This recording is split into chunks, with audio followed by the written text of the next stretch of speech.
തെരഞ്ഞെടുപ്പ് ചൂടൊക്കെ കഴിഞ്ഞു. എക്സിറ്റ് പോൾ ഫലങ്ങൾ അനുകൂലമാണെന്ന ആത്മവിശ്വാസത്തിലാണ് ബി.ജെ.പി. അതേസമയം തുടർഭരണം ലഭിക്കുമെന്ന പ്രതീക്ഷയിലാണ് ആം ആദ്മി പാർട്ടി. എന്താണ് സംഭവിക്കുന്നത് നമുക്കറിയില്ല. നാളെയാണ് വോട്ടെണ്ണൽ.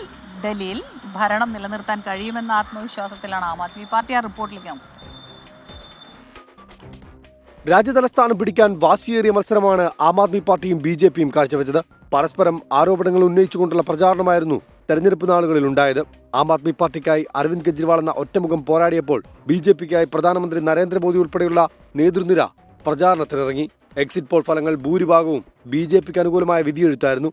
എക്സിറ്റ് പോൾ പ്രവചനങ്ങളെ തള്ളി ഭരണം നിലനിർത്താൻ കഴിയുമെന്ന പ്രതീക്ഷയാണ് ആം ആദ്മി പാർട്ടിക്കുള്ളത്. വിജയിച്ചാൽ പോലും മുൻകാലങ്ങളെപ്പോലെ മൃഗീയ ഭൂരിപക്ഷം ആം ആദ്മി പാർട്ടിക്ക് ഇത്തവണ ലഭിക്കില്ലെന്നാണ് രാഷ്ട്രീയ നിരീക്ഷകർ പറയുന്നത്.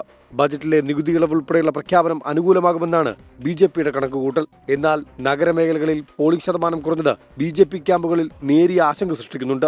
പ്രചാരണ സമയങ്ങളിൽ കോൺഗ്രസിന് മുതിർന്ന നേതാക്കളുടെ അഭാവം തെരഞ്ഞെടുപ്പിൽ ചർച്ചയായിരുന്നു. ഷീലാ ദീക്ഷിതിന്റെ പ്രതാപകാലത്തിൽ നിന്ന് കുപ്പുകുത്തിയ കോൺഗ്രസിന് ഈ തെരഞ്ഞെടുപ്പിൽ സ്ഥിതി മെച്ചപ്പെടുത്താനാകുമോ എന്നാണ് ഉയരുന്ന ചോദ്യം. കോൺഗ്രസ് ഇത്തവണയും കാര്യമായ നേട്ടമുണ്ടാക്കില്ലെന്നാണ് എക്സിറ്റ് പോൾ ഫലങ്ങൾ പ്രവചിക്കുന്നത്. രാജ്യതലസ്ഥാനം ഇനി ആര് ഭരിക്കുമെന്ന് കാത്തിരുന്നു കാണണം. 24 ഡൽഹി.